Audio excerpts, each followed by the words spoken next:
अस्सलामुअलैकुम बच्चों। तो 7th क्लास मैथ की जो न्यू बुक है, आज इसकी एक्सरसाइज 1.7 का मैं करवाऊंगी question number 1। Write the sets in tabular form. Set को टेबुलर फॉर्म में लिखना। टेबुलर फॉर्म क्या होती है, सेट क्या होता है, पहले मैं इसको बताती हूँ आपको। स्टार्ट से मैंने बहुत ही ईजी वर्डिंग में इसको यहाँ पे एक्सप्लेन किया है। सेट क्या है, तो सेट बेसिकली क्या है, a collection of well defined and distinct object is called set.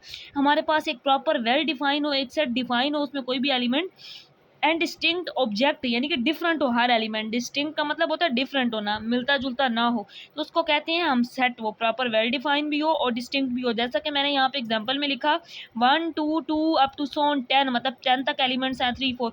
अब 2 वेल डिफाइन सेट है लेकिन डिस्टिंक्ट नहीं है, मतलब इसमें 2 एलिमेंट रिपीट हो गए, डिफरेंट होने चाहिए ना। हमने डेफिनेशन में भी पढ़ा कि सेट में एलिमेंट्स डिफरेंट होने चाहिए, बट यहाँ पे तो 2 रिपीट हो गया, एलिमेंट्स डिस्टिंक्ट नहीं रहे, तो ये सेट भी नहीं है, नॉट सेट है ये वाला। सेट को लिखा जाता है इस तरह, क्लोज ब्रैकेट्स के अंदर कॉमर्स के साथ एलिमेंट्स को लिखा जाता है। यहाँ पे कोई ना कोई सिंबल होता है, ABCD, ये सारे सेट्स होते हैं। अब इसी को अगर मैं इस तरह लिखूँ 1, अब मैंने 2 भी एक दफ़ा लिखा, 3 भी एक दफ़ा, 4 भी, ये प्रॉपर वेल डिफाइंड भी है, ये नेचुरल नंबर्स का सेट है, 1 से लेकर 4 तक है। और अगर यहाँ पे 0 आता तो ये होल नंबर का सेट होता है। ये सेट्स आपको याद होंगे, होप सो। अब ये पहले 4 कुदरती आदात का सेट है, इसमें कोई भी एलिमेंट रिपीट नहीं हो रहा, सारे एलिमेंट डिस्टिंक्ट भी हैं, तो इस वजह से ये क्या है, सेट है। सेट को लिखने के 3 तरीके हैं।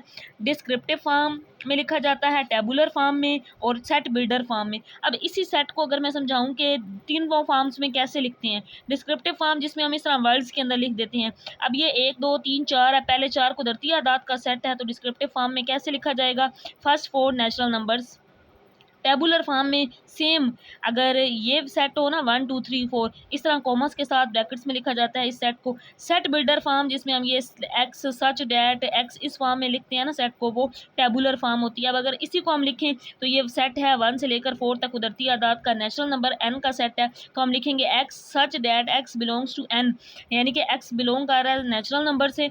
एंड कंडीशन क्या है कि x less or equal than 4 है, एक्स 4 और 4 से छोटे नंबर, 4 इसमें इंक्लूड है ना, इस वजह से इक्वल का साइन भी है। 4 और 4 से छोटे नंबर्स का सेट है, तो ये इसकी सेट बिल्डर फॉर्म होगी। तो इस तरह सेट के ये 3 तरीके हैं, ये आपने याद रखने हैं। अब हमारे पास सेट में क्वेश्चन 1 में कहा गया है कि टेबुलर फॉर्म में लिखें, मतलब हमने ये फॉर्म निकालनी है, यानी कि ब्रैकेट्स लगाने हैं, सेट को कॉमर्स के साथ लिख देना है।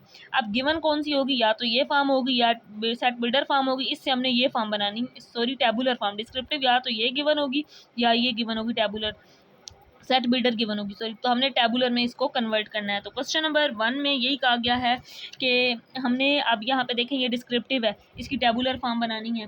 तो इसमें कहा गया है कि set of first 5 odd numbers, तो हमने पहले 5 ऑड नंबर्स लिखने हैं। ए सेट है तो हम क्या लिखेंगे कि ए सेट क्या होगा, पहले 5 ऑड नंबर 1 से शुरू होते हैं, 1 के बाद 3 आता है, 3 के बाद ऑड नंबर 5 है, फिर 7 है और फिर 9 है, 1 2 3 4 5, तो ये पहले 5 ऑड नंबर्स का सेट है, इसका ये आंसर होगा। इसके बाद जो दूसरा क्वेश्चन है, set of the days of week, हफ्ते के दिनों के नाम लिखें, तो बी सेट क्या होगा, हम इन हफ्ते के दिनों के नाम लिख देंगे। आप चाहें तो पूरे स्पेलिंग लिख दें, MONDAY या TUESDAY, ट्यूसडे, उसके बाद वेनसडे, WEDNESDAY वेनसडे, इसके बाद थर्सडे, THURSDAY थर्सडे, फिर आता है फ्राइडे, FRIDAY फ्राइडे, इसके बाद सैटरडे, SATURDAY सैटरडे, उसके बाद आता है संडे, SUNDAY संडे। तो ये हमने हफ्ते के 7 दिनों के नाम लिख दिए। अब देखें कॉमर्स की फॉर्म में हम नंबर्स को लिख रहे हैं, यही टेबुलर फॉर्म होती है।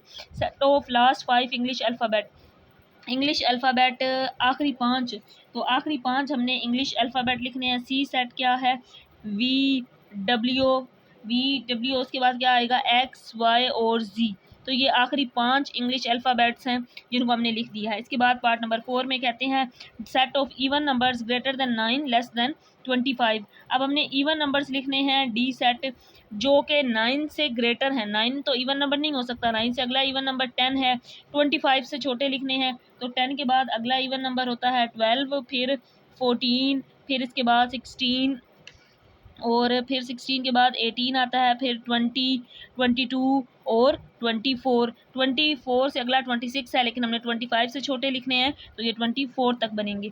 इसके बाद पार्ट नंबर 5 है, जिसमें कहा गया है X such that x belongs to set of integer Z. इसमें पॉजिटिव वैल्यूज़ भी होती हैं और नेगेटिव वैल्यूज़ भी होती हैं सेट ऑफ इंटीजर में। अब इसमें यह कहा गया है कि x greater or equal than -9, less or equal than +12 है। तो ये सेट हम लिखेंगे, सेट ई बनेगा टेबुलर फॉर्म में। -9 के बाद इससे पिछला नंबर -8 आएगा, फिर -7, फिर -6, इसी तरह -6 के बाद फिर -5, -4, और इसी तरह हम ये 0 तक लिखेंगे। अब 0 की इस तरफ हमने 12 तक सारे नंबर्स लिखने हैं, हम 1, 2 अप टू सोन 12 तक इस तरह लिख देंगे। याद रखें कि एक चीज़ मैं यहाँ पे बता दूँ, सेट ऑफ इंटीजर जो होता है ना, इसके अंदर दो तरह की वैल्यूज़ होती हैं। नंबर लाइन पे अगर इसको ड्रा करें तो ये 0 के इस तरफ सारी पॉजिटिव वैल्यू राइट साइड पे, और 0 के लेफ्ट साइड पे सारी नेगेटिव वैल्यूज़ होती हैं। तो -9 से 0 तक ये सारी नेगेटिव वैल्यूज़, और 0 के इस तरफ 12 तक सारी पॉजिटिव वैल्यूज़ आ जाएंगी। इस वजह से हम इसको इस फॉर्म में लिख देंगे। इसके बाद अगला जो पार्ट है, पार्ट नंबर 6, इसमें कहा गया है X such that x odd number.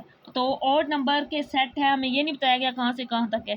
तो हम ऑड नंबर, आपको पता है 1 से शुरू होते हैं, इसमें प्लस वैल्यूज़ भी आती हैं, माइनस भी आती हैं। तो +, -1, +, -3 के बाद अगला ऑड नंबर 5 है, +, -7 अप टू सोन कंटिन्यू रहेंगे, क्योंकि हमें इसकी लिमिट नहीं है कि बताएगी कि कहाँ से कहाँ तक ऑड नंबर्स लिखने हैं।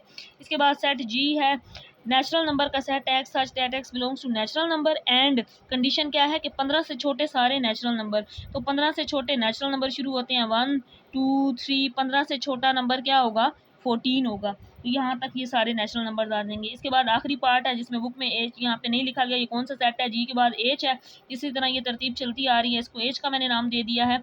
तो set of first 7 prime number. अब आपको पता है प्राइम नंबर जो है वो 1 उसमें इंक्लूड नहीं होता, 2 से शुरू होते हैं। वो नंबर्स होते हैं जो अपने ही टेबल में आए और किसी टेबल में ना आए। जैसे 2 सिर्फ अपने ही टेबल में डिवाइड होता है, 3 अपने ही टेबल में डिवाइड होता है। इसके बाद अगला प्राइम नंबर 5 है, अपने ही टेबल में होता है। इसके बाद अगर मैं 6 को लूँ तो वो 2 3s are 6, 3 2s are 6, 6 1s are, वो डिफरेंट टेबल्स में आ रहा है ना, एक से ज़्यादा टेबल में आ रहा है। तो प्राइम नंबर वो होते हैं जो सिर्फ अपने ही टेबल में आए। 6 नहीं होगा, फिर इसके बाद 7 होगा, 8 भी नहीं ले सकते हम, 9 भी नहीं ले सकते, 10 भी, दो एक से ज़्यादा टेबल में आता है। अगला जो प्राइम नंबर होगा ये 11 होगा, जो सिर्फ अपने ही टेबल में आता है। 13 अपने ही टेबल में डिविजिबल है। और इसके बाद अगला प्राइम नंबर होगा 17। तो हमने 7 प्राइम नंबर्स लिखने थे, तो 1 2 3 4 5 6 7, तो यहाँ तक ये 7 प्राइम नंबर्स हो गए हैं। तो इसके साथ ही क्वेश्चन नंबर 1 कंप्लीट हो गया है। नेक्स्ट लेक्चर में करेंगे क्वेश्चन नंबर 2।